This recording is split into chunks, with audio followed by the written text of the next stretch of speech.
Dans ce restaurant parisien, le vin n'a pas la même saveur qu'ailleurs. On dirait un peu du jus de fruits en fait. C'est très agréable. Il y a vraiment le goût du raisin. Et pour cause, nous sommes ici dans le temple du vin dit nature ou naturel, un vin plus proche du fruit dont le succès est grandissant et que défend le propriétaire des lieux, Pierre Jancoux.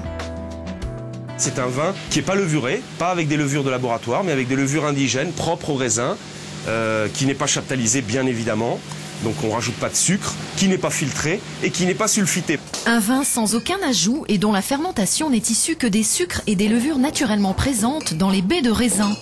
Enfin, ça peut paraître extrémiste. Maintenant, moi, ma réponse, c'est qu'on représente même pas 1%, ces vignerons-là représentent même pas 1% du vin en France, que c'est simplement un retour vers ce que buvaient nos aïeuls, nos arrière-grands-parents, que donc c'est juste un retour aux sources.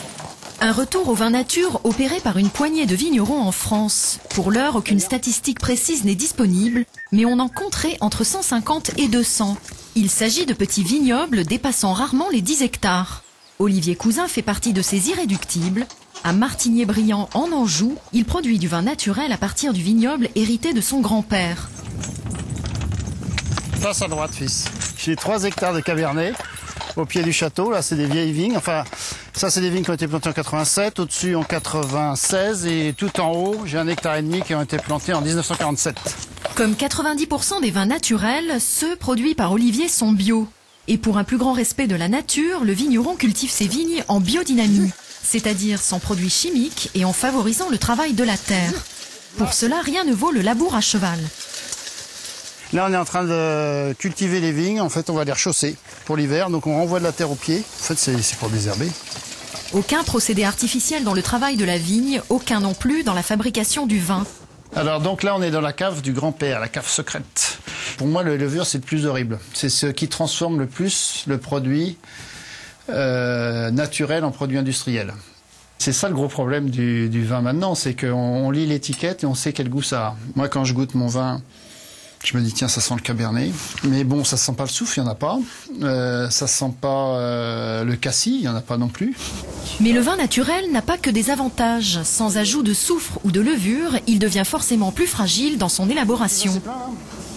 Dans le vin naturel, là, ce qui est compliqué, c'est que tu peux pas faire toujours la même... d'une année sur l'autre, tu n'arrives pas à faire le même produit. Il y a des années où ça va pas fermenter, ça va faire du vin doux. Enfin, il y a des années, ça va trop fermenter, ça va faire du vin trop sec.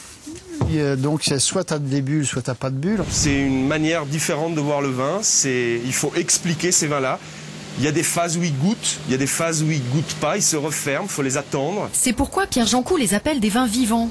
Mais ce caractère capricieux et parfois aléatoire des vins naturels n'est pas toujours bien perçu par les spécialistes. À partir du moment où on veut faire un vin de garde, je ne vois pas comment on peut faire une fermentation très longue de 2 semaines, de 3 semaines, sans avoir un minimum de protection en soufre.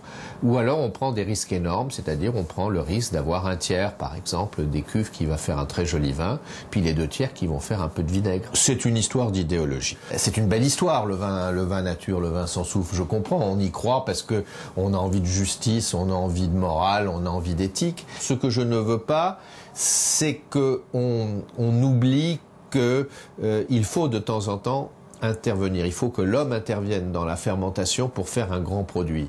S'il n'est pas obligatoire d'informer le consommateur sur la méthode de vinification, il n'existe pas non plus de label spécifique au vin naturel.